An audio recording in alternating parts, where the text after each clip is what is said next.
Hey guys, tonight we're going to do something a little different. We're bundling you up in far too many layers of wool, strapping homemade snow goggles to your face, and sending you off across the wind-blasted white nowhere of Antarctica with a backpack full of tinned meat, a questionable moral compass, and exactly one serving of pudding. Yes, pudding. Because, as it turns out, those early polar explorers may have been battling frostbite, isolation, and existential dread. But they still had time to argue, loudly and often, about dessert. The snow crunches beneath your heavy boots. The air is so dry it feels like it's scouring your throat. And there, in the middle of this infinite frozen silence, someone has just declared that the last plum pudding was eaten. By accident. You probably won't survive this. So, before you get comfortable, take a moment to like the video and subscribe. But only if you genuinely enjoy what I do here. I'd also love to know where you're listening from and what time it is where you are. Drop a comment down below. Now dim the lights, maybe turn on a fan for that soft background hum, and let's ease into tonight's journey together. You're tramping across an endless white plain in borrowed boots, following a man who smells vaguely of boiled mutton and desperation. You don't know it yet, but tonight is going to end with a full-blown shouting match over a pudding tin the size of your fist. Welcome to Antarctic exploration, circa 1901. The hut smells like wet wool and singed seal blubber. You're squashed. Between crates of rations labeled biscuit standard, meat, tinned, and intriguingly, dessert, assorted. The cook, whose hands are always red and slightly sticky, is counting tins of plum pudding with the intensity of a royal treasurer. You're not allowed to help. No one is. The pudding count is sacred. Tonight's dinner is hoosh, a gloopy stew of pemmican and water, thick enough to spoon and just nutritious enough to stop you from fainting. You eat it silently, staring at the frost forming on the inside of the hut walls. And then the cook stands, clears his throat, and announces there will be pudding. Everyone perks up. A few men look actually hopeful. The pudding is soft, sweet, and has actual dried fruit in it, a miracle in this white wasteland. It's warm too, heated in a pot over the little blubber stove that smokes and wheezes like an asthmatic walrus. The smell of raisins and nutmeg drifts into the frigid air. But here's the twist. There's only enough for 8 men. There are 11 of you. And while rank and duty usually dictate who gets what, tonight it comes down to one thing. Who washed their socks this week? Arguments begin slowly, in the tight British murmurs of civility barely holding back rage. A junior officer suggests they draw lots. Someone else snorts and points out that the cook always gets pudding. Another man, who's been suspiciously silent all day, mutters that he saw someone sneak an extra tin weeks ago. All heads swivel. This, my friend, is the beginning of the great pudding dispute. Historians still argue whether this specific incident involved plum pudding or a figgy variant. Sources differ. Some even claim it wasn't pudding at all, but a jar of preserved fruit that was called pudding by a homesick Welshman. But the emotional core remains. Men, thousands of miles from home, in a place so cold your eyelids freeze shut, fighting over one of the few remaining pleasures, sugary mush in a can. As the wind screams outside, the mood inside the hut simmers. There's talk of redistribution. There's passive-aggressive volunteering to go without. There's one man who loudly claims he doesn't even like pudding while side-eyeing the serving spoon with longing. You sit back and let your spoon clink against the side of your hoosh bowl. You're not going to speak up. You're going to wait. Because, as you've learned, Antarctic justice is slow but weirdly consistent. Sooner or later, someone always cracks. Outside, the ice groans like a giant shifting in its sleep. Inside, the pudding disappears, cut into 8 painfully precise slices, served on tin plates that are licked clean within moments. The other 3 men pretend not to care, but you can hear one of them breathing just a bit too loudly. No one mentions it again, but the tension lingers, sticky as the syrup that clings to the cook's mustache. Later, as you crawl into your frost-rimmed sleeping bag, you can still taste the raisins on your tongue. It's not much, but in this bleak, endless whiteness, a single spoon of warm pudding might as well be a holiday feast. And as you drift off, the cook is already hiding the next tin, behind a crate labeled spare buttons. The sun never really rises this far south, not in any warm, sentimental sense. So when you crawl out of your ice-rimmed sleeping bag, morning is just a lighter shade of gray inside the hut. You tug on crusty socks that could probably stand up by themselves and shuffle toward the ration crates, pretending you're only interested in the tea, but secretly scoping out dessert security. The cook is already there, humming off key and blocking the view with suspiciously wide elbows. Today is inventory day. You squeeze between planks and packing straw, brushing frost off stenciled letters that read, Her Majesty's Navy, Approved Polar Provisions, 1901. Each chest is a time capsule of imperial optimism, biscuit tins, pemmican slabs, sacks of cocoa powder, and exactly 6 tins labeled Plum Duff, Reserve. The label promises cheer, the dented lids promise disappointment. A mainstream historical fact drops at your feet. Royal Navy guidelines actually allotted 24 ounces of biscuit and 12 ounces of tinned meat per man per day on Antarctic duty, ample on paper, grim in practice once you factor in sledging hunger and creative accounting by officers who forget to log their midnight snacks. You pry open a crate of luxuries. First thing you smell is oranges. Well, orange peels, dried to leather and saved for scurvy prevention. There's also an alarming amount of rhubarb jam. Historians still argue whether that jam was chosen for its vitamin content or because some quartermaster loved tart toast, but the end result is the same.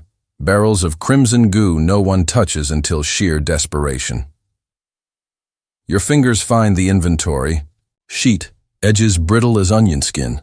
Someone, probably Lieutenant bored with reality, has drawn tiny tally marks next to every pudding tin. 6 tallies. But the crate you just opened holds 5. A chill not produced by Antarctic wind slides down your spine. You do a double take, shake straw out of your sleeve like a startled chicken, and count again. Still 5. Light joke number. One waddles into your mind. Great, we've lost a pudding. Call Scotland Yard. Oh wait, they don't do house calls on the bottom of the planet. You almost chuckle, but laughter uses calories you can't spare. You glance around.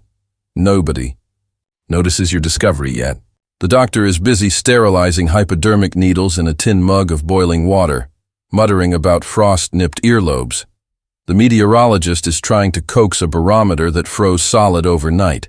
And the captain, he's scribbling celestial, notes while pointedly not looking at the food crates. The mundane routine of counting rations is weirdly hypnotic. Biscuit, check. Salt pork, check. Cocoa, check. Missing dessert, definitely check. Quirky tidbit for the day.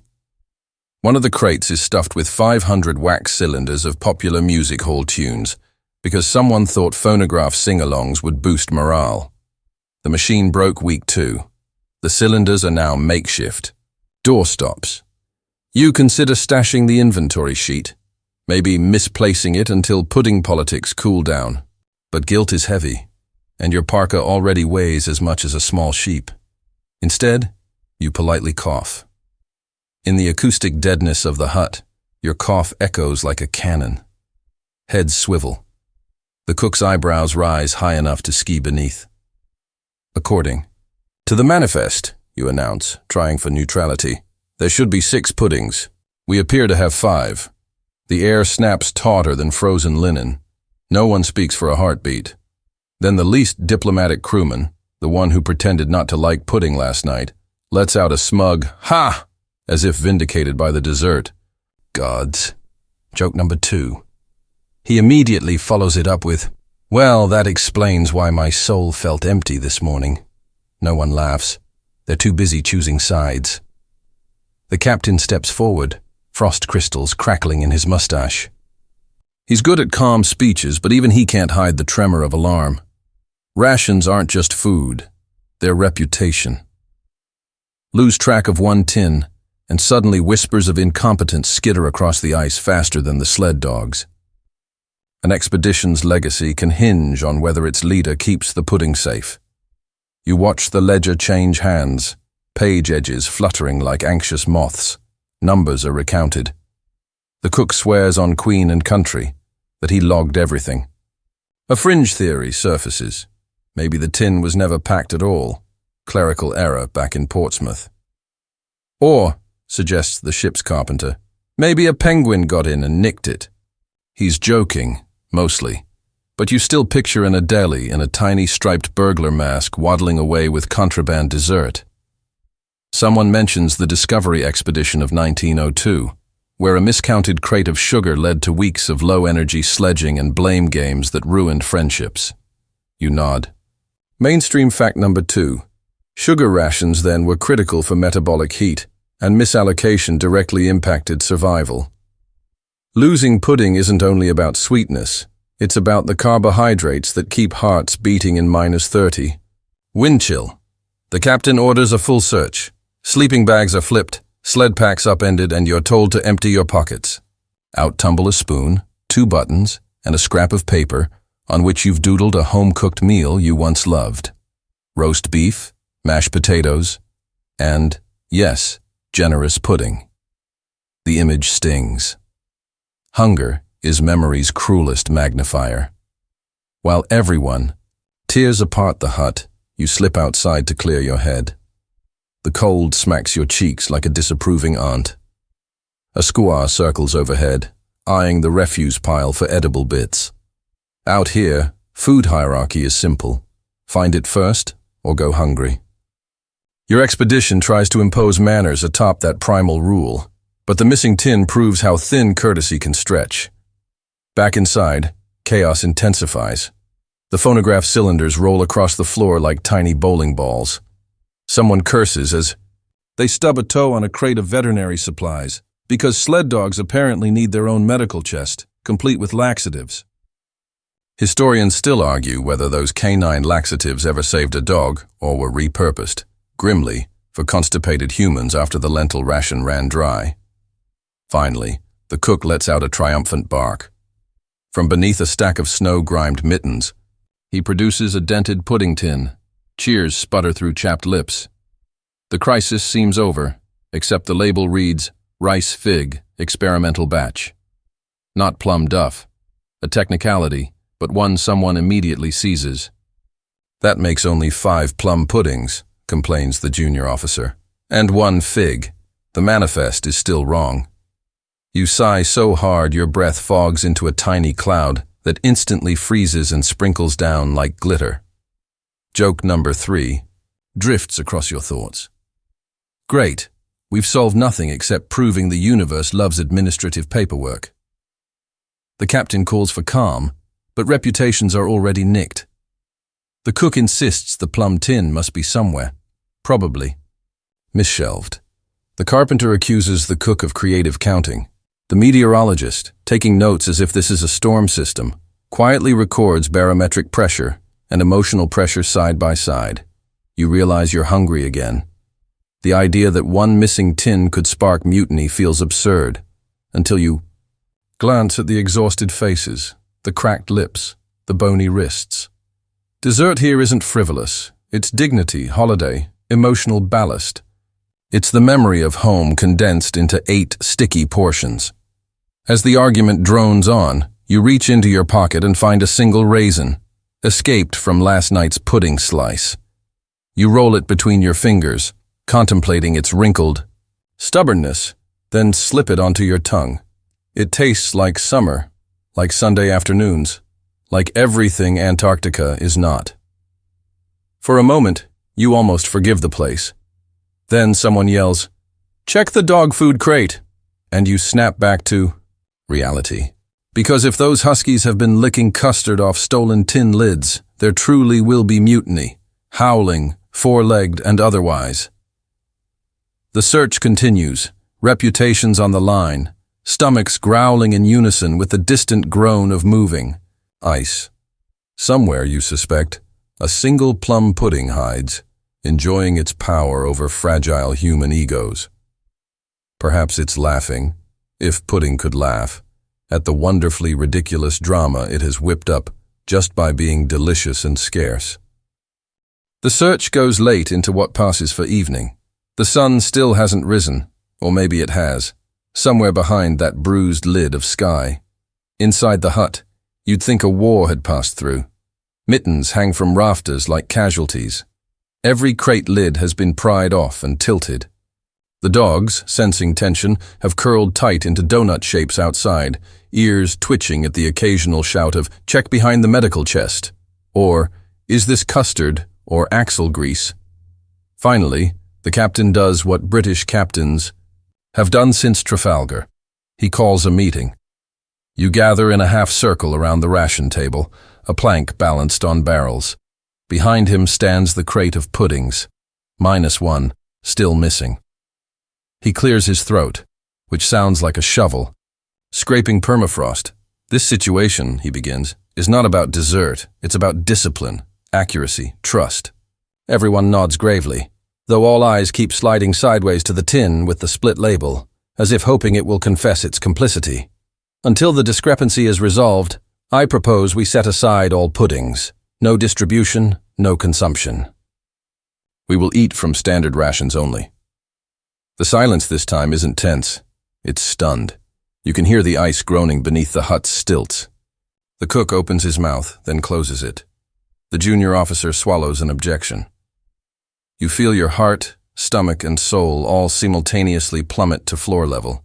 No pudding, not even the fig one. Punishment by pudding. Withdrawal. A slow protest. Rises. But sir, morale. Depends, the captain interrupts, on fairness. He gestures toward the crate. No one eats pudding until we are certain no one has hidden any, or misplaced it, or consumed it without record. This last part lands with all the subtlety of a glacier calving. Everyone flinches. One of you is being accused, gently, diplomatically, but accused nonetheless. The cook turns an alarming shade of red. The carpenter fiddles with his coat buttons. The doctor coughs hard enough to justify a full lung exam. You, trying not to be obvious, quietly slide your boot over the floorboard where that doodle of Sunday roast lies. A single plum pudding has fractured the emotional balance of 10 grown men trained to survive blizzards, crevasse falls, and sled dog bites. And maybe that's the point. Because in this barren nowhere, where even the air seems to resent your breathing, comfort becomes currency. And a dessert, as trivial as it sounds, becomes the softest rebellion. It's memory, pleasure, rebellion, all packed into one dented can. You think of Amundsen's crew, how they brought reindeer meat and ski wax, how they moved like ghosts across the ice and never seemed to squabble over pastry. But then again, Amundsen didn't bring a brass band or try to civilize Antarctica with proper naval etiquette and tea schedules. He just wanted to win. Your crew? You wanted to endure nobly. Which might be why one of you, some untraceable sweet-toothed saboteur, decided to break the rules and devour a pudding. The room breaks. Men drift back to bunks, eyes hollow, jaws clenched. The cook glares at the key. Fig pudding like it personally insulted his mother. You hear someone whisper, "Maybe it was the captain." You almost laugh, because wouldn't that be the greatest twist of all? The man delivering moral lectures by day and scooping warm plum pudding with a pocket knife by night? The image is too absurd to believe, or too perfect not to. You lie awake that night, staring at frost patterns swirling across the tent fabric, wondering who did it. The silence presses against your ears like water at depth. Somewhere outside, a dog whines. Inside your mind, the pudding waits, glorious, forbidden, possibly eaten, but never, ever forgotten. The next morning, the hut feels colder, though the temperature hasn't changed. It's the silence that's different now. Not peaceful silence, like snowfall on soft pine. No, this is the brittle kind, sharp as the wind whistling between snowblock walls. You stir from your sleeping bag, every joint reluctant, your breath puffing little clouds as you sit up. Around you, the others avoid eye contact, pretending to be busy with bootlaces or tin mugs or nothing at all. Breakfast is a joyless ritual, no pudding, of course. Just hard biscuits with something the cook insists is oatmeal, but you're pretty sure is sawdust warmed in water. He doesn't meet anyone's eye either. The tension lingers like the greasy smoke curling up from the oil stove. Someone coughs. Someone else clears their throat. Someone farts. Normally that last one would get a chuckle, maybe a thrown mitten, but today, nothing. And then, as if summoned by sheer collective awkwardness, the captain reappears. You can't help it. You glance at his pockets. No mysterious bulges, no secret spoons.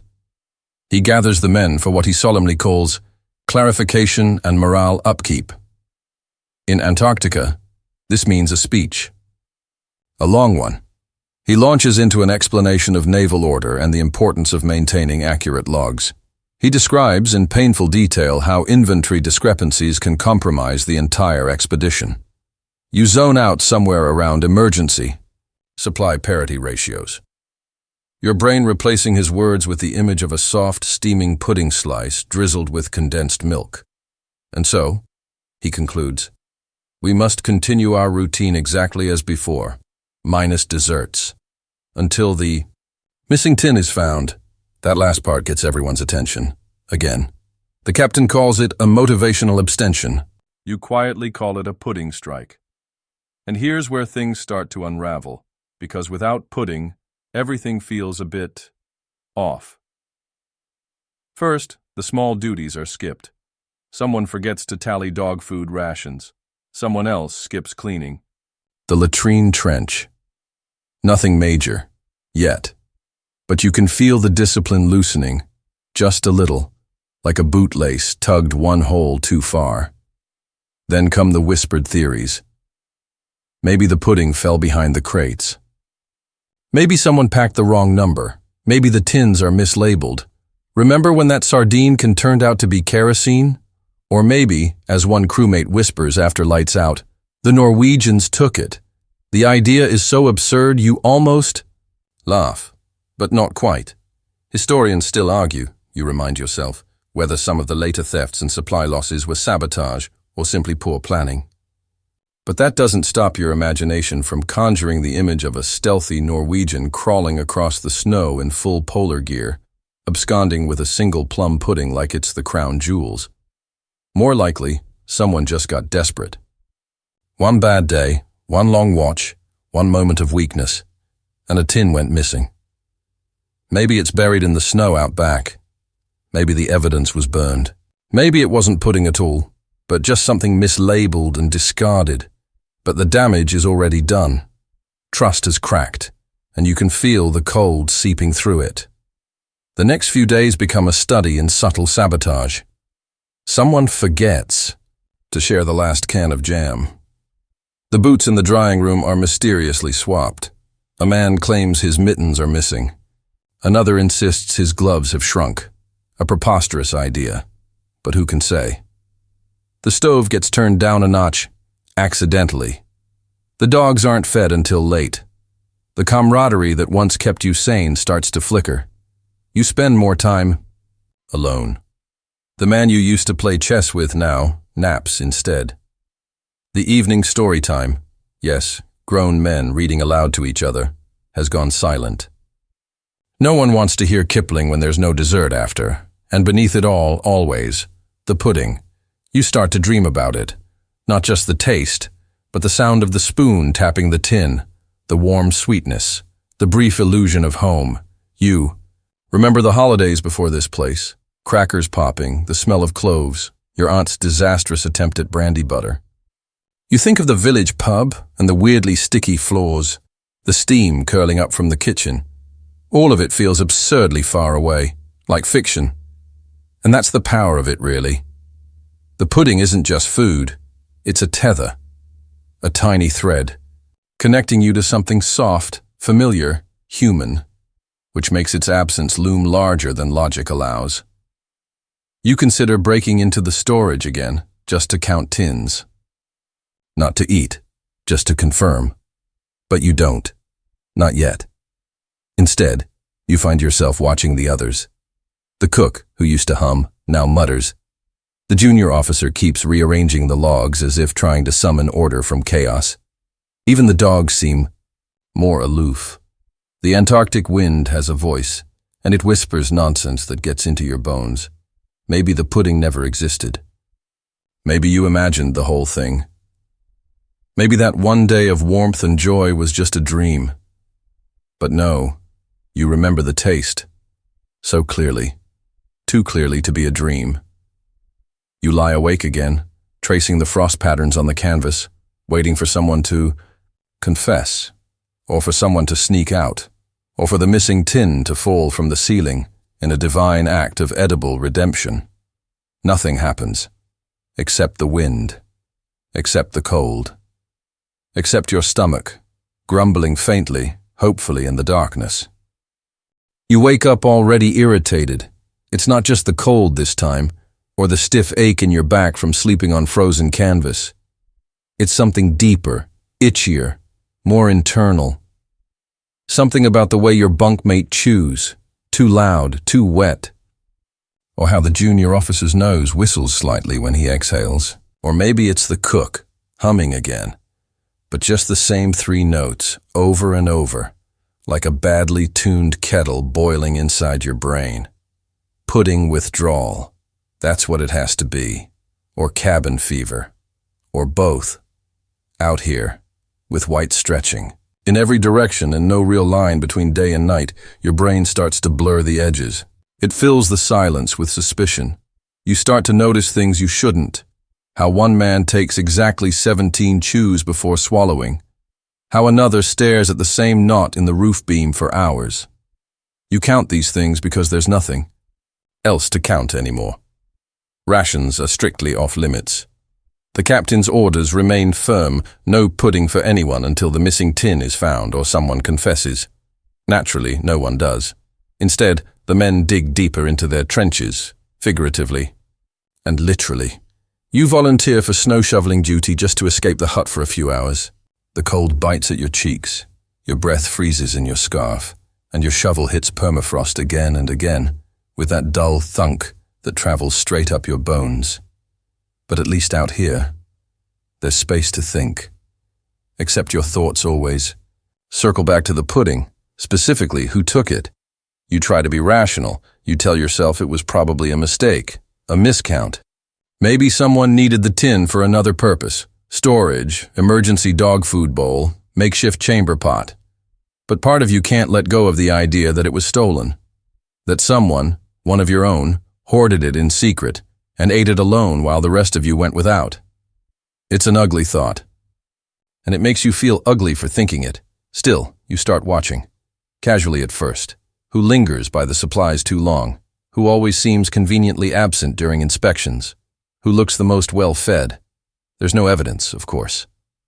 Just vague impressions. Maybe a bit of smudged chocolate on a collar. Maybe not. The mind sees what it wants to see. Historians still argue whether polar expeditions like yours really fractured over such small things, or whether the legends grew larger than life after the fact. But you're living it now, and it doesn't feel small at all. One evening, you and the men are gathered around the stove, warming hands and nursing the dregs of cocoa powder mixed with tepid water. What now passes for dessert? Someone breaks the silence. "It's just pudding," he says. You don't respond. No one does, because it isn't just pudding. Not anymore. It's principle. It's trust. It's everything that makes the daily grind bearable. The captain, overhearing from his logbook station, clears his throat. He announces a new plan, a rotating watch over the food stores. 1 man every night, all night, until the pudding mystery is resolved. The room groans collectively, but secretly you feel a flicker of hope.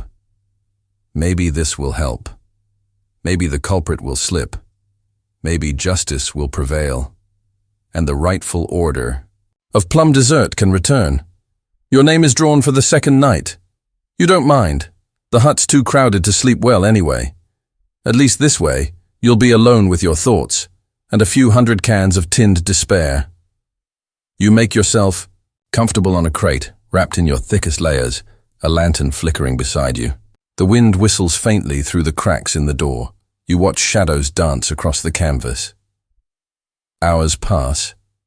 Nothing happens. You inventory tins in your head. Run through every suspect again. Rank them in a mental lineup. Assign them motives. You start composing trial speeches, closing arguments, cross-examinations. The truth is, you wouldn't mind if someone confessed, just so the pudding ban would lift. But no one does. And something strange starts to happen. You begin imagining what it would feel like if you took the pudding, just hypothetically. The thrill, the rebellion, the soft scrape of tin under spoon, the warmth blooming in your mouth, in your belly, while everyone else sleeps, unaware. You shake the thought loose. Terrifying how easy it is to consider. You last the night. Nothing stolen, nothing gained. The next day, the captain is quietly pleased. One step closer to restoring order. But things don't improve. If anything, the tension tightens. Whispers give way to muttering. Someone scrawls a crude drawing on the latrine wall, a pudding tin with angel wings and a halo labeled R.I.P. Someone else responds the next day with another drawing, the same pudding, but this time with a fork through it and blood. The cook stops humming again.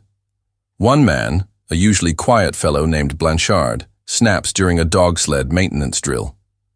Starts screaming about justice for dessert and accusing the dogs of being complicit. He's gently sedated with a bit of medicinal brandy and tucked into his bunk.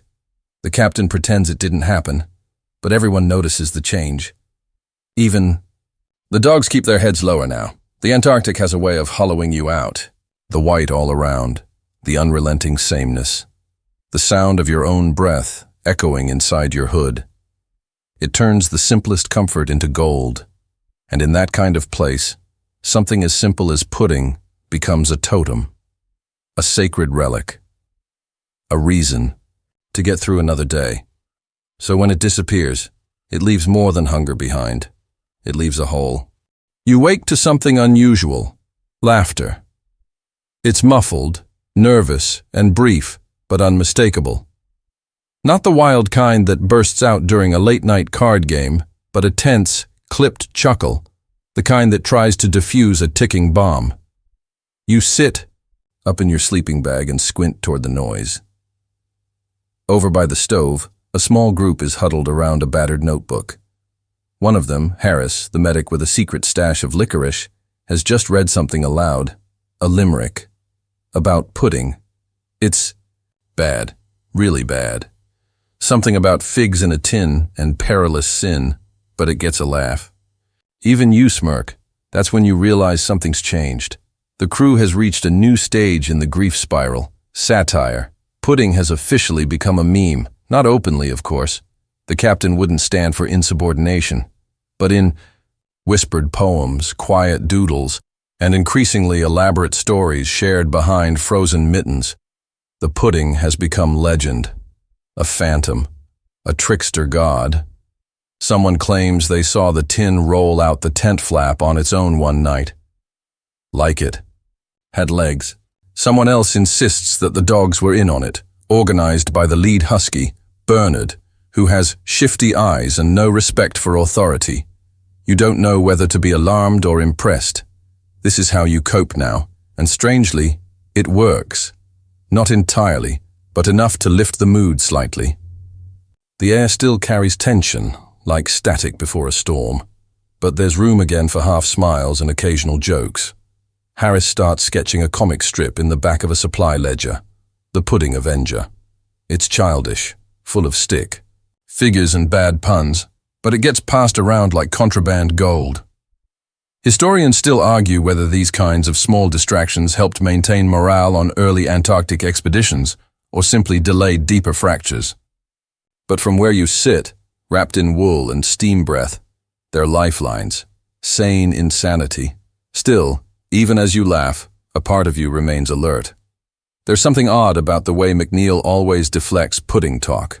Too fast, too cheerful, like he's rehearsed it. And he always offers everyone extra tea when the subject comes up. That's suspicious, right? Of course, it could be nothing, or everything. You catch yourself staring at him too long and look away. Don't let the pudding. Paranoia win. Again. Later that day, while refueling the heater, you overhear a whisper between Carter and Blanchard. Something about digging a test pit. You pretend not to hear, but your ears stay open. Turns out, they're serious.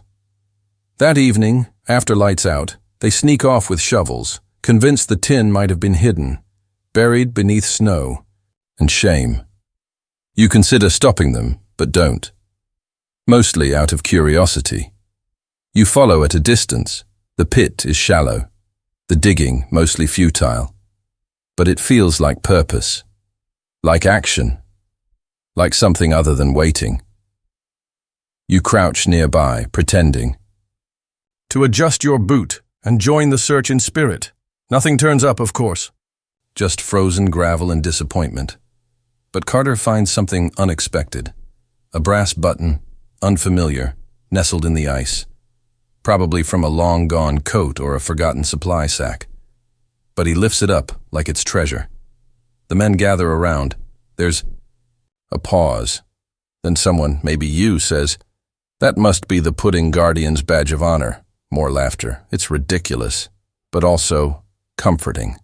The badge is mounted above the stove the next day, ceremoniously taped to the wall with melted wax and good intentions, a sign that the pudding thief, if real, is now being watched, not by the captain, but by a make-believe entity who might just keep order where logic fails, and somehow everyone feels better, even the dogs seem calmer. You catch McNeil smirking at the badge once, then quickly looking away. That smirk could mean anything, or nothing. Again. The strange part is, no one's really angry anymore. Annoyed, yes, but the edge has dulled. The pudding tin isn't just missing, it's ascended. It's become a shared mythology, a glue binding you all together through sheer absurdity. Someone even writes a mock Bible verse that gets passed around at dinner. And lo, the pudding was taken, and the taste of sweetness was no more. But the brethren did not falter, for they remembered the dessert, and it was good. You laugh, but also you don't, because it was good. You still remember the texture, the way it clung to the spoon, rich and warm, the perfect balance of spice and molasses, the buttery undertones. Even now, your mouth waters at the thought. The day ends with a windstorm. Nothing severe, but enough to cancel the next dog run. The team settles in early, cards and cocoa, and that same slow-burning longing. Harris, ever the entertainer, reads aloud the next chapter of The Pudding Avenger, now with a new villain. Captain Custard, bent on overthrowing the dessert monarchy. You lie back, eyes closed, listening to the flicker of the oil lamp and the gentle snores beginning around you. The smell of kerosene, dog fur, and boiled wool fills the tent. Somehow it's soothing. For now the war has gone quiet. But deep down, you know, the story isn't over. Not while the tin is still missing, not while trust remains cracked, and certainly not while McNeil keeps dodging eye contact when dessert is mentioned. It happens on a Tuesday. The snow is falling sideways, wind howling like a beast with a broken tooth. You're inventorying dry socks when the door flap flies open and Blanchard stumbles in, red-faced and breathless. He's holding something. No, clutching it. Arms wrapped like it's a newborn child. You recognize the shape instantly, even under the layer of frost and canvas wrapping. The pudding tin. He found it. The room goes silent. For a moment, no one moves. Harris drops a mug. Carter just stands, mouth open, eyes flicking between the tin and McNeil. McNeil freezes. That's when you know. You know. Blanchard sets it down on the table like an offering at an altar. Everyone crowds in. The tin is banged up, dented on one side, a rust line along the rim, but the label is still legible, though faded. Plum and Treacle, Royal Reserve, and scrawled beneath it, in tiny penciled letters, property of nobody. You waited too long. Nobody speaks. Then Harris says it. McNeil? It's not even a question. McNeil sighs, closes his eyes, and nods. You'd expect yelling, accusations, maybe even a punch. But instead, there's just a long, heavy pause. And then, laughter. Quiet at first, then building. Nervous, relieved, disbelieving. McNeil opens his eyes. I was saving it, he says finally. For Christmas, for morale. You stare. Then I realized, he continues, if I told anyone, we'd eat it right away. And if I kept hiding it, I'd become the villain. So I buried it near the dog shed. Carter blinks. You buried it? McNeil shrugs. Under the sled repair tarp. The dogs must have dug it up, dragged it somewhere else. I swear, I went. Back the next day and it was gone. You want to be angry. You try to be angry. But all you can feel is tired. And weirdly, a little impressed. Because the mystery's solved. The villain unmasked. The pudding returned. But in a way, none of that matters anymore. The legend of the pudding had grown bigger than the pudding itself. It had given your little crew a story, a symbol, a shared absurdity to gather around in the coldest, loneliest place on earth. And now? Now, you just have a dented tin and a half-frozen dessert that's probably not safe to eat. But Blanchard, bless him, pops the lid anyway. It smells... Okay, Harris shrugs.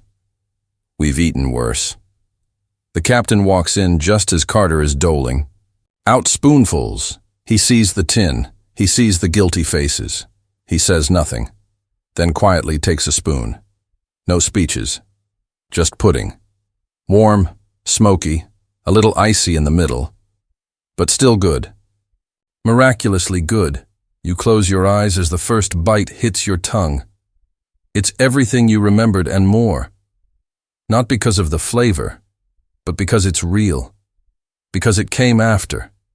After suspicion. After cold nights and colder looks. After legends and lies and silent forgiveness.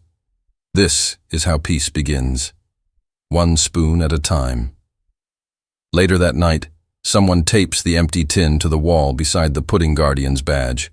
Below it, Harris writes in charcoal, "He who hoards gets haunted. He who shares gets seconds." Everyone signs it, even McNeil, even the captain. The next day the storm breaks, and the sun returns in a pale golden smear across the ice. You harness the dogs, the sled creaks, the world begins again, but the pudding story stays. It becomes your secret anthem, a joke, a prayer, a warning. Years later, when you return home and someone at a dinner party offers you dessert, you'll hesitate, you'll smile, and you'll say, "No pudding, thanks. I've had enough to last a lifetime." But in your heart, you'll never really be full again. So the pudding saga ends, sort of. You're still in Antarctica, remember? Still freezing, still rationing socks, still using seal blubber as a heat source, and desperately pretending the canvas walls don't leak wind at 2 a.m. just as you're starting to dream about warm beds and the smell of bread. But something shifts after the pudding incident. The tension thaws a little. Men start sharing stories again. Jokes resurface, bad ones mostly, about penguins who open bakeries or how snowblindness is just Mother Nature's way of saying, "Get some sleep." You resume your routines, sled checks, scientific logs, standing outside in -40 with a tin thermometer while your nose hairs freeze into tiny ice daggers. And then one morning, Carter wakes up and mutters, "You ever notice how Sykes says sledges instead of sleds?" Who does he think he is, the Queen? Just like that. It begins again. New alliances, New debates. Only this time, it's not about dessert. It's about language. Welcome to the next frontier in cold weather bickering, the great British-American divide. At first, it's casual. Someone says aluminum, someone else corrects them with aluminium. Blanchard pretends not to understand either and refers to it exclusively as the shiny bendy stuff. But then the gloves come off. Figuratively, of course, because literally removing gloves here would leave your fingers looking like frostbitten hot dogs. Sykes insists on biscuits. You say cookies. He says lorry. You say truck. You say pants. And everyone gasps because that word means underwear to the Brits, and now no one knows who's clothed properly anymore. Someone draws a line down the camp. Chalkboard. On one side, the Commonwealth. On the other, the Colonials. McNeil writes neutral zone in the middle and draws a cartoon of a penguin sipping tea. This lasts days. You start changing your vocabulary just to irritate each other. Blanchard invents an entire fake dialect called Antarctic, just to confuse both sides. It involves words like flibberwump and nogsnoot, and he refuses to explain what they mean. But here's the thing. It's all incredibly stupid, and also, it's keeping you sane. Historians still argue whether boredom or cold was the true enemy of early Antarctic expeditions. But from where you're standing, with chapped lips and 3 layers of socks, it's obvious. It was boredom. The body adapts to cold. The mind doesn't adapt to nothingness. That's why these ridiculous squabbles matter. Why even the pudding argument wasn't about food. It was about something to do, something to debate, something to chase, something to believe you cared about, even when you didn't. You start realizing that everything in camp has a name. The broken stove is named Edith. The sharp corner of the supply crate that catches knees every morning is called Satan's tooth. Even the frost patch near the latrine gets a name, the ice of regret. Carter insists it's cursed, and every morning someone chalks up a new phrase on the wall near the pudding tin, a quote, a quip, a passive-aggressive message about wet socks, or someone not refilling the seal oil lamp. They call it the Antarctic Chronicle. One entry reads, Day 87. Someone replaced my mittens with herring. I suspect Harris. I respect him for it. Another. Day 90. Blanchard still won't explain flibberwump. He must be stopped. You write one too. Day 92. Argued about jam versus jelly for 27 minutes. No regrets. But it's not all fun and games. Your supplies are dwindling. The dogs are losing weight. And one of the men, small, wiry, doesn't talk much, starts coughing. At night. A bad cough. Deep. Wet. You try to ignore it, but you all hear it echoing against the canvas like thunder through bone. You ration the quinine. You boil water with a silent kind of hope. No one says it aloud, but the wind outside sounds more ominous now, like it knows, like it's waiting. Still, every day you go out, take readings, fix sled harnesses, talk about nothing, because talking about something might break the spell. And every night someone reads aloud from the old logbooks. The ones left by earlier expeditions. You sit there, bundled, spooning rehydrated beef, listening to some long-dead explorer describing a blizzard as rather inconvenient, while he likely froze to death 3 days later.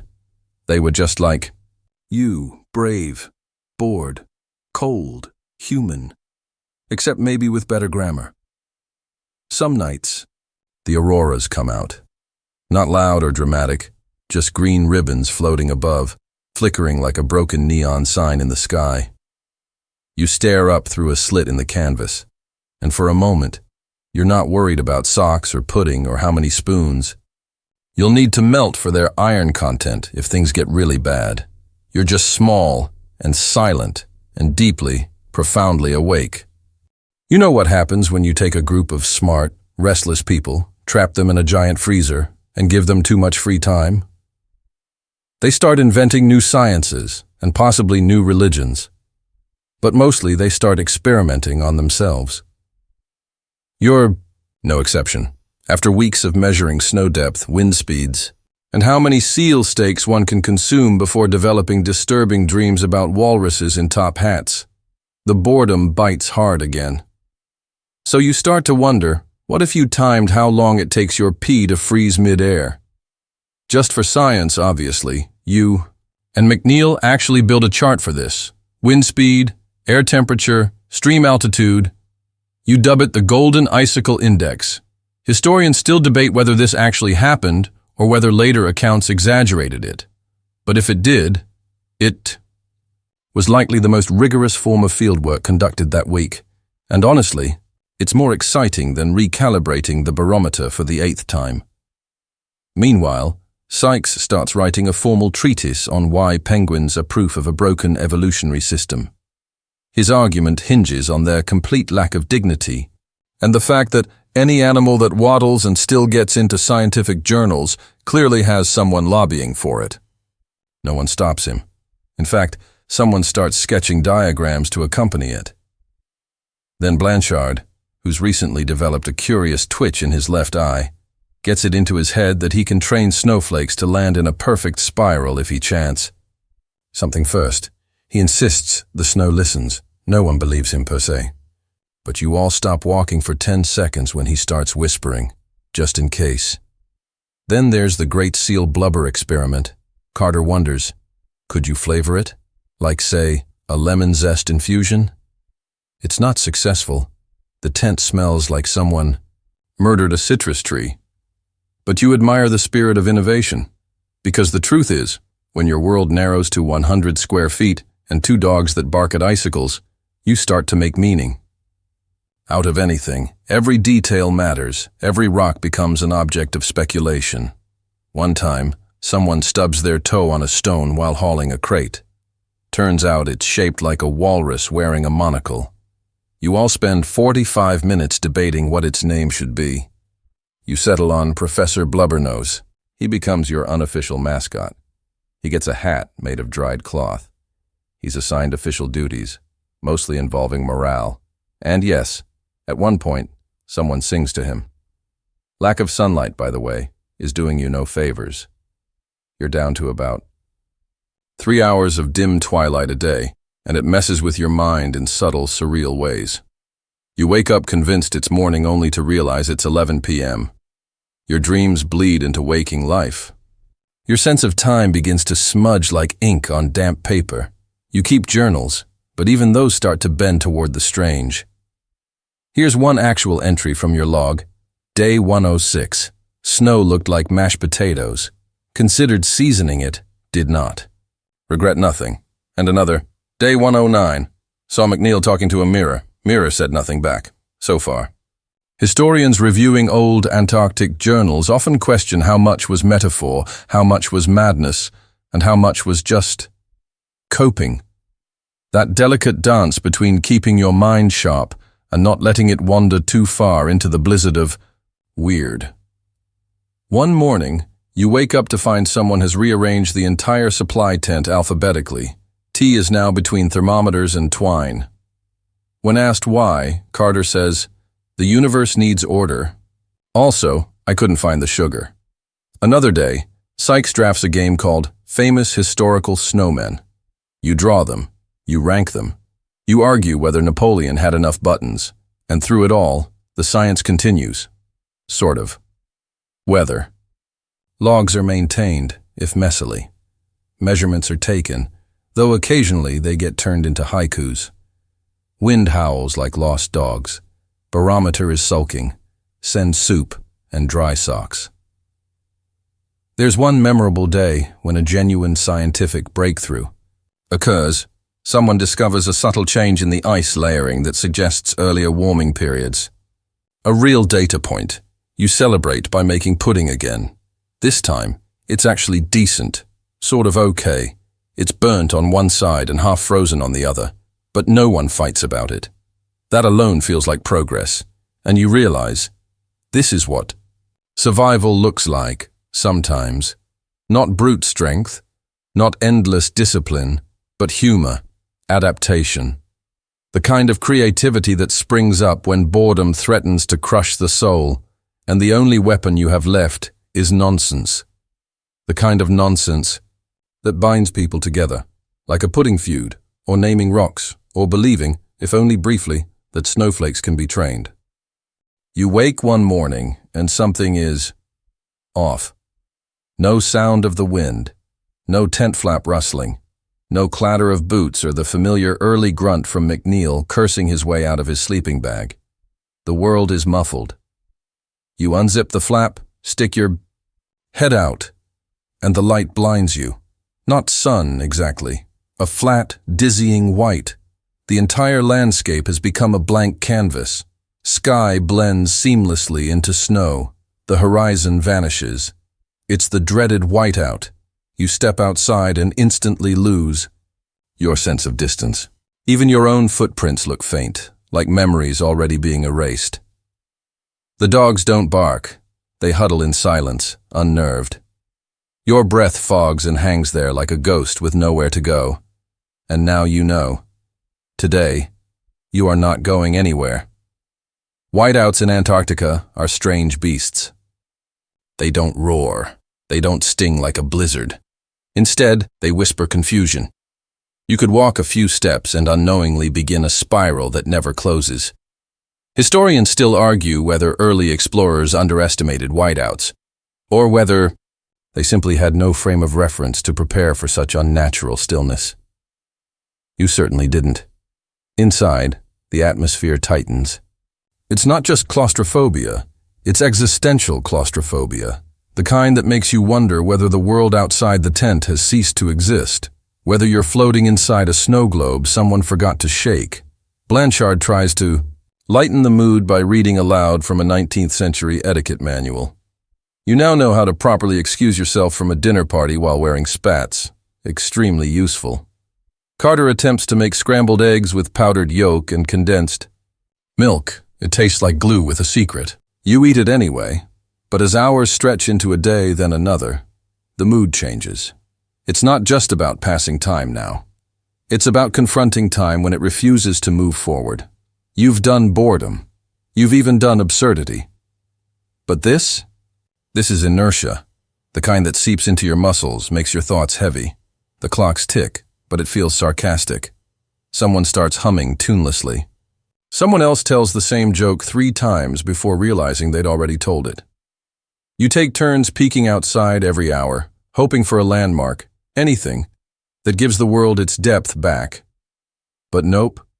Flat. White. Nothing. So, in true Antarctic fashion, you improvise. You create the Great Tent Olympics Event 1. Sock toss accuracy, Event 2. Longest duration, holding a hot cup of tea without drinking it. Event 3. Who can stare at the ceiling longest without blinking? Blanchard wins all 3. You suspect witchcraft, then someone proposes, let's record an actual radio show, like an old-timey broadcast. Full production, commercial breaks, interviews, weather report, Sykes hosts. Good evening, brave citizens of the southern wastes. It's minus who cares outside. The visibility is imaginary, and your dinner options tonight include regrets, mostly. You howl with laughter. It's not about being productive. It's about staying human. Historians often focus on the grand moments of polar exploration, discovery, tragedy, triumph. But this is where the soul of the expedition really lives, in the gaps, the spaces between storms and sled pulls, the whiteouts of the mind. And maybe that's why, after nearly 48 hours of being trapped inside your fabric igloo, something happens you never expected. You start to listen, not just to each other, though that too. Blanchard confesses he actually likes the pudding. Sykes admits he's been talking to the dogs for weeks. One of them, apparently, gives excellent career advice. But you also start listening to yourself. What brought you here? What were you hoping to prove? Is it enough to have survived this far, or is survival just the beginning? You think about home, not in a panicked way, but like a memory that needs airing. The smell of roasted coffee, the sound of shoes on pavement. Warm breath on a cold train window. You don't cry. You just breathe. Finally, on the morning of day 3, the light shifts. You glance out, and there it is. A faint edge of blue. Depth. Direction. The world is back. But you're different now. 3. Days in a whiteout taught you that movement isn't always forward. Sometimes it's inward. Sometimes the journey is sitting still long enough to meet the parts of yourself you've been ignoring. You pack up camp with fresh discipline. Even the dogs seem energized. They bark at the wind just to let it know who's boss. And as you haul the sleds over the first ridge of the day, you squint at the horizon and see a dark smudge, a structure, a cairn, a person. You can't tell yet, but the silence is gone. The world has a voice again. You trudge forward, squinting at that dark smudge on the horizon, your boots crunching over the crisp snow that now seems almost welcoming after the whiteout's maddening nothingness. Every step is a question. Is it a rock outcrop? A mirage? A trick of shadow? Turns out, it's a hut. More specifically, it's one of the early expedition shelters, left behind by men who'd stood right here a generation ago, just as cold, just as unsure. The wood is gray with age, wind-blasted smooth like driftwood. A tattered Union Jack flaps from a pole out front, threads thin as breath. You approach slowly, like walking into a museum no one's dusted in decades.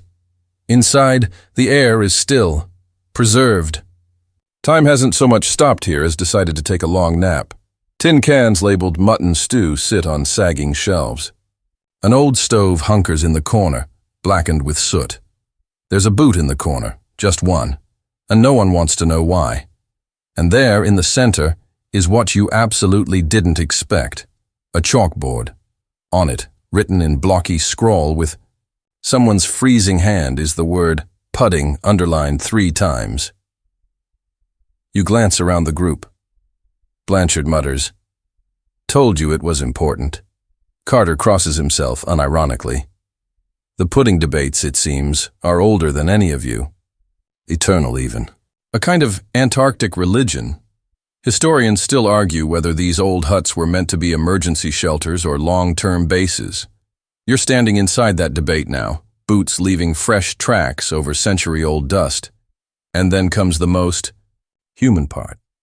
You find a diary. It's half frozen, pages stuck together, but a few are readable. The handwriting wobbles, but the thoughts are crystal clear. February 3rd, 1912. Snowed in again. Argued about the last can of plum pudding. Jenkins claims he saw it first. I counter that seeing isn't owning. We settled it by drawing straws.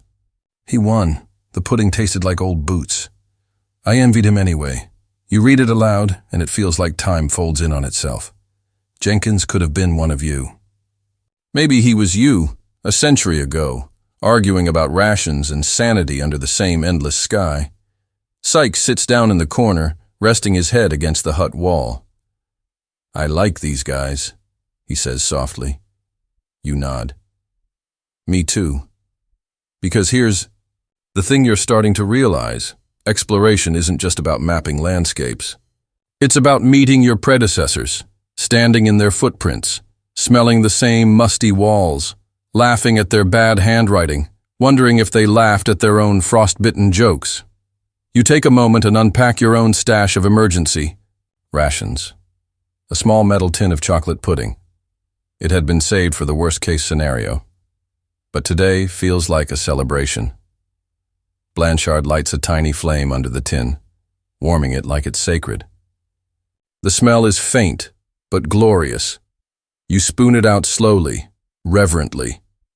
And somehow, despite everything, it tastes perfect. Sweet, silky, slightly tinny, but perfect. It's not about the flavor. It's about the symbol. Because in Antarctica, pudding is currency. A morale booster. A treaty. A declaration that, despite the emptiness, life still has flavor. Later, before you leave the hut, You add a message to the wall beside the old chalkboard. Visited by the living. Debated pudding again. Decided yes. You don't sign it. You don't need to. Whoever finds it will understand. The rest of the day, the march feels easier. The wind bites less. Even the dogs seem to pull with more enthusiasm.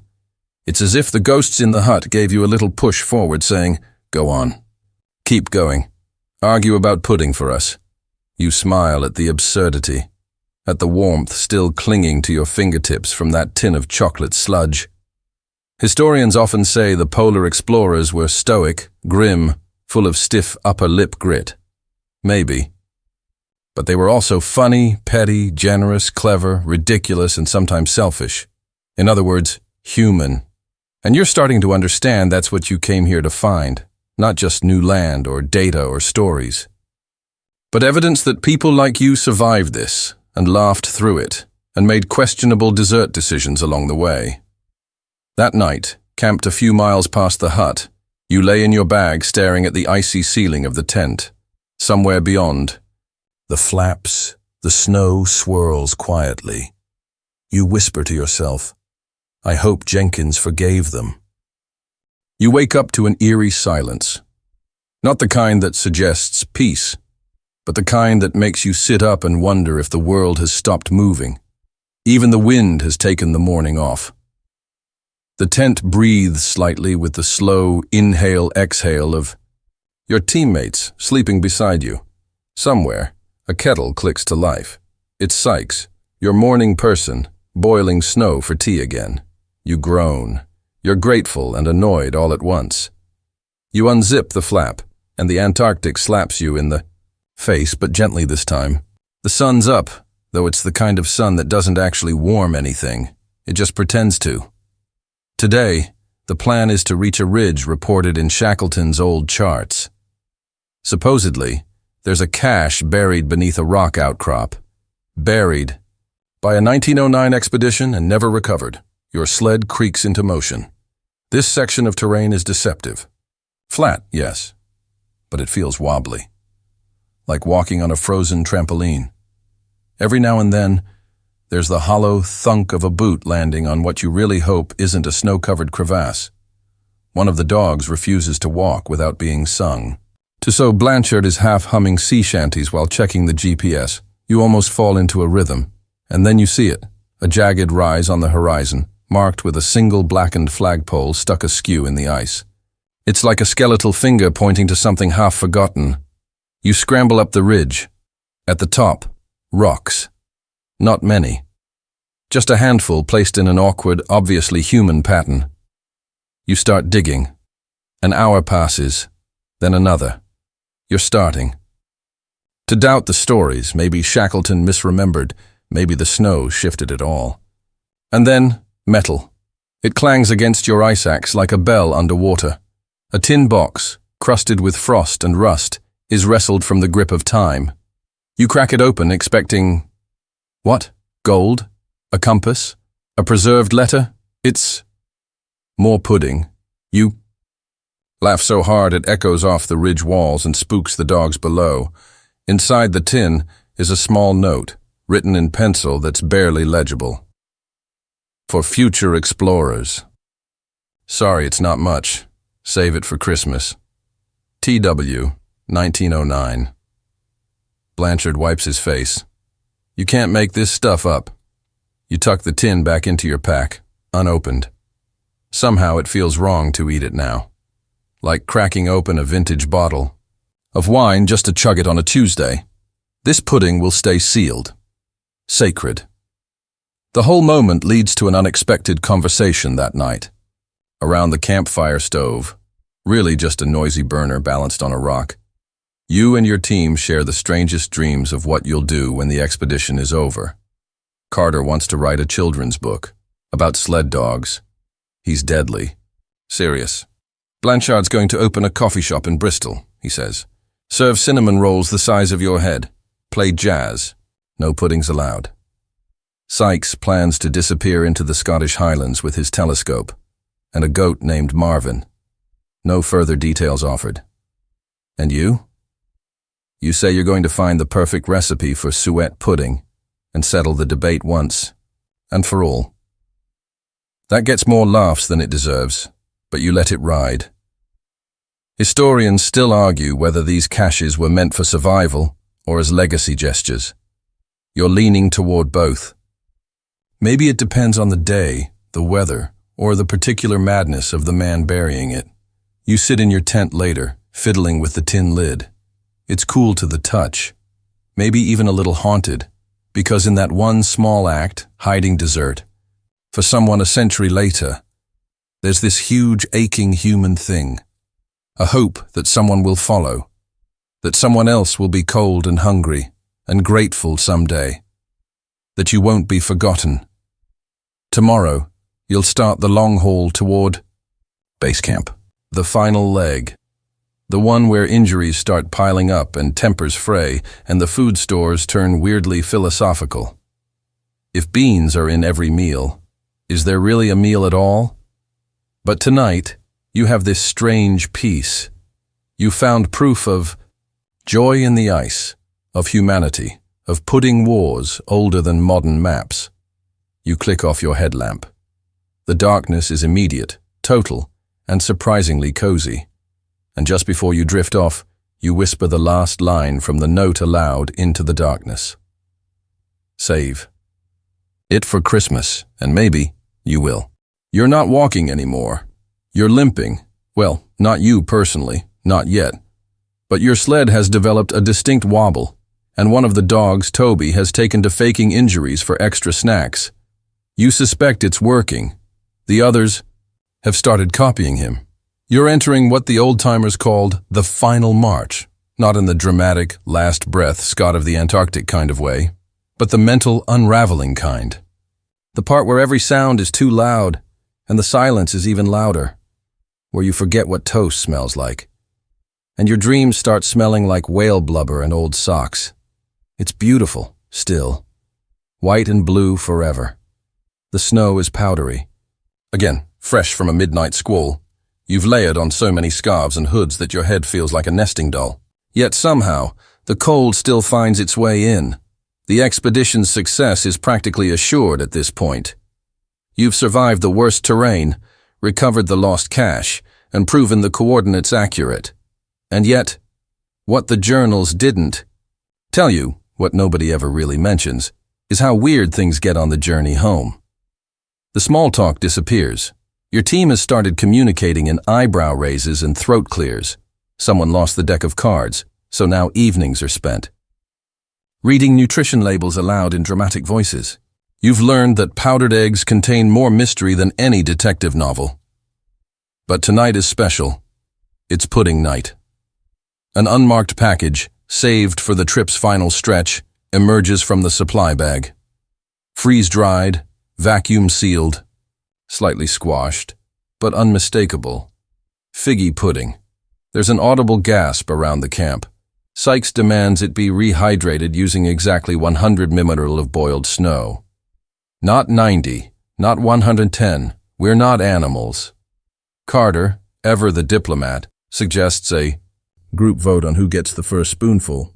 Blanchard nominates Toby the dog. Toby barks once, smugly, and resumes pretending his paw is broken.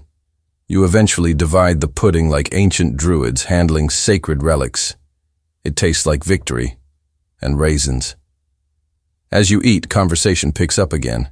You begin swapping theories about why the early explorers were so obsessed with pudding in the first place. Nutritional density, familiarity, a desperate grab at British normalcy. Carter argues it was a psychological anchor, something absurdly festive in a landscape designed to erase all festivity, something round and squishy in a world of jagged ice. Blanchard, on the other hand, thinks they were just bored. If you're going to die in the snow, might as well be mid-mouthful of something sweet. Historians still argue whether dessert. Rituals among polar explorers were conscious morale tactics or accidental traditions born of desperate packing choices. You decide it doesn't matter. The fact is, pudding works. It glues a group together in a way no lecture or emergency drill ever could. Later, as you zip up the tent and curl into your sleeping bag, someone asks a question that sits heavy in the air. Do you think they knew we'd come back? The they in question is vague. Scott, Shackleton, Mawson, all of them. Do you think they knew we'd walk the same paths, read their penciled notes, eat their pudding? Do you think they knew they'd become bedtime stories? You lie still, eyes open, letting the question settle. Outside, snow begins to fall, slow and soundless. The kind of snow that muffles even your thoughts. You imagine a century's worth of explorers breathing quietly under that same sky, and one by one, you drift into sleep. The dreams tonight are soft and strange. In one, you're in a Victorian parlor with a roaring fire, and Shackleton is sitting in a velvet armchair, debating with a walrus about proper jam-to-dough ratio. In another, you're back on the ridge, opening that same tin, only this time it's empty, except for a note that reads, "Try again tomorrow." And you do, because that's what Antarctica teaches you. You try again tomorrow, always. The next morning, everything creaks, your boots, your knees, even your eyebrows. You pack up camp in a kind of silent ballet, everyone moving in sync without needing to speak. You're close enough to base now that you can feel civilization tugging at your sleeves.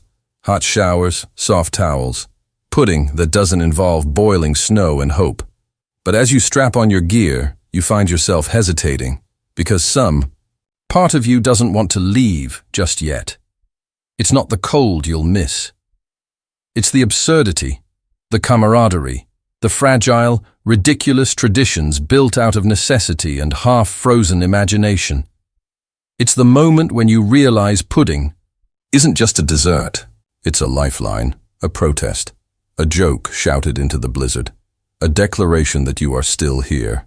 You shoulder your pack. The wind picks up again, singing low and strange. You start walking. The wind hasn't stopped for 3 days now.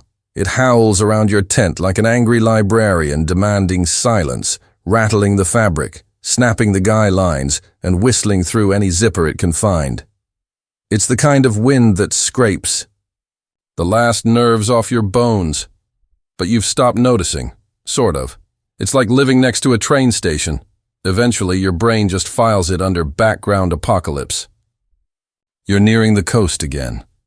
The mountains have given way to long, slow stretches of wind-blasted nothingness. The kind of flat whiteness that messes with depth perception. You've tripped twice today, once over your own shadow. Your sled team's moving slower, too.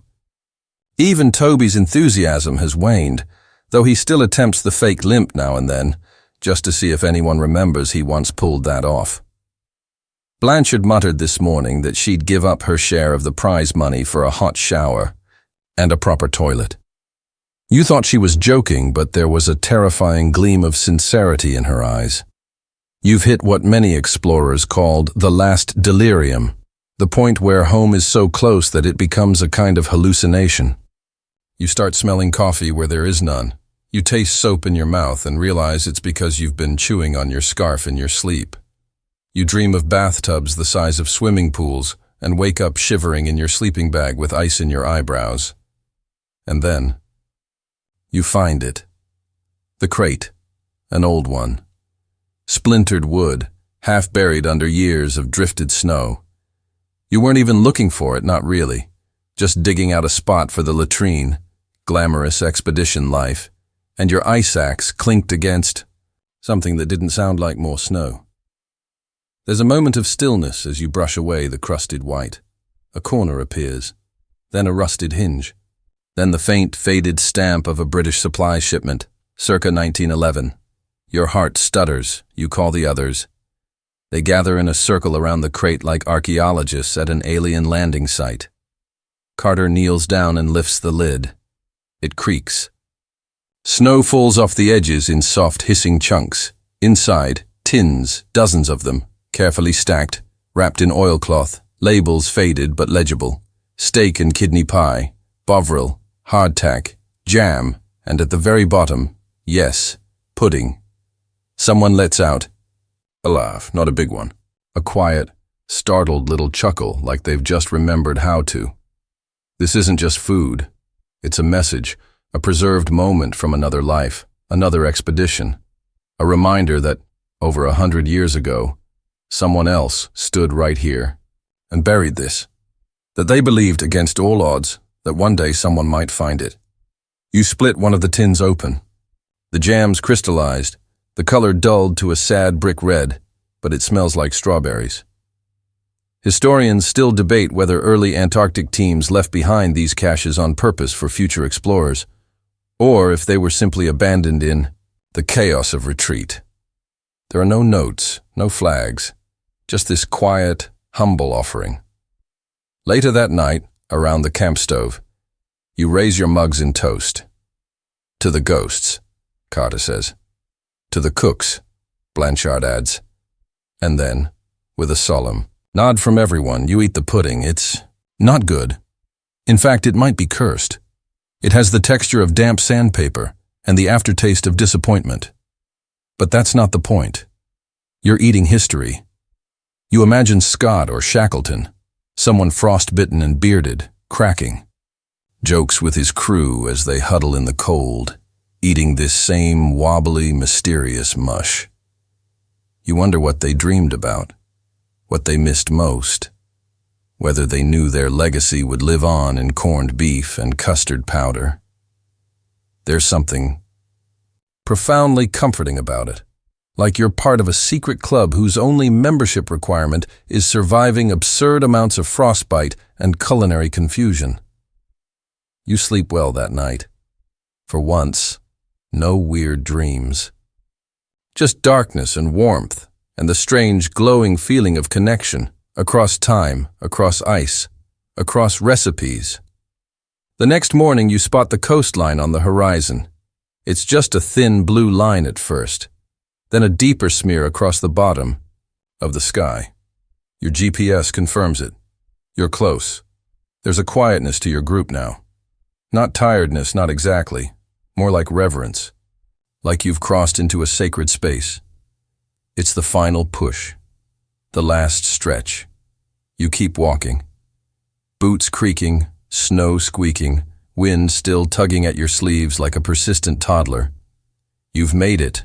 You've followed in the frozen footsteps of the boldest, strangest, and most pudding-obsessed explorers the world has ever seen.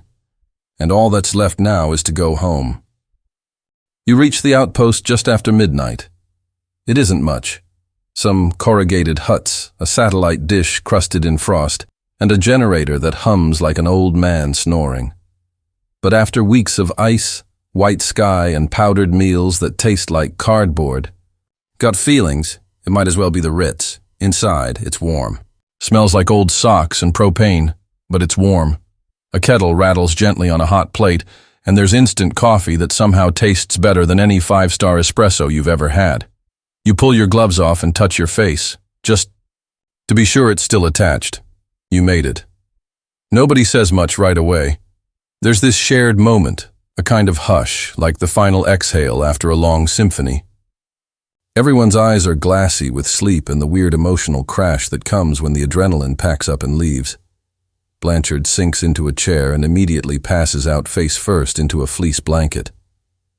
Carter eats an entire sleeve of crackers in silence. You stare out the window at the pale ribbon of dawn curling up over the edge of the sea ice. It's pink, soft, ridiculously beautiful. And then, somehow, you remember the pudding. The final one. The tin you smuggled in your pack, half as a joke, half as a relic.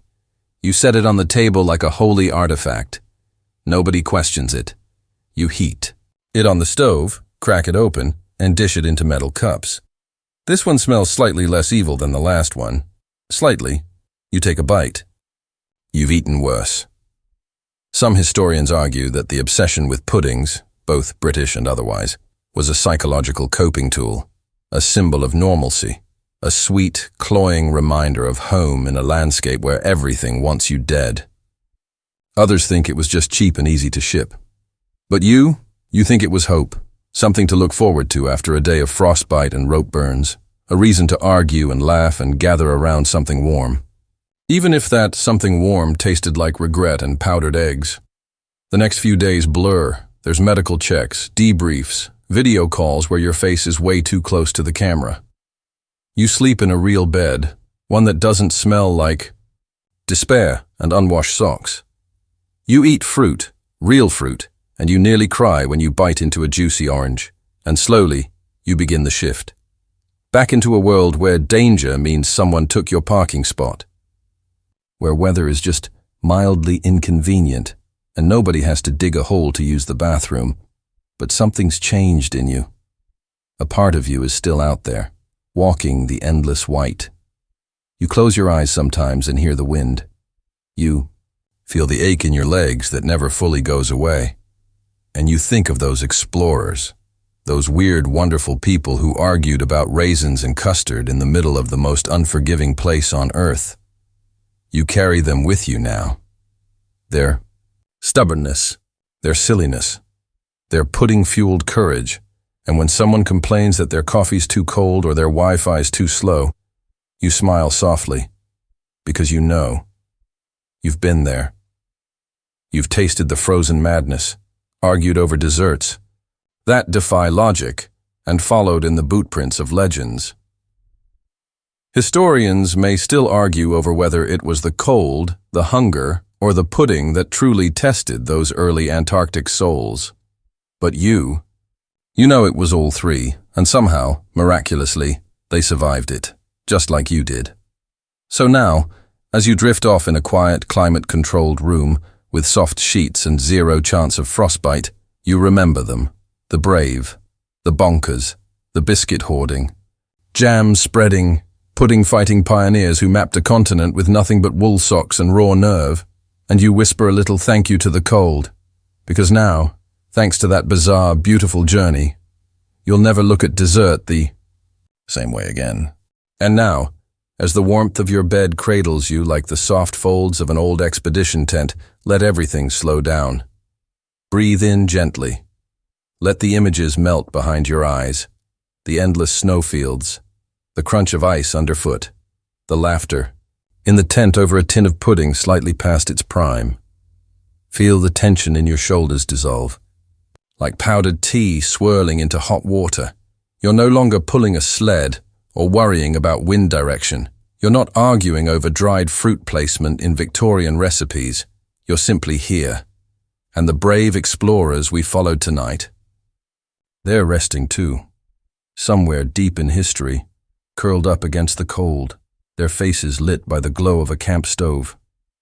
Maybe they're still laughing about the pudding. Maybe they're dreaming of England. Or maybe they've faded into the wind itself, like stories half told, waiting to be found. Let your mind drift with them, floating soft across the Antarctic plains, no longer weighed down by snow or supplies or the ache of frostbitten toes. Just light. Just calm. The kind of calm that only comes after facing a storm and finding your way through. The kind that stays with you. Even now.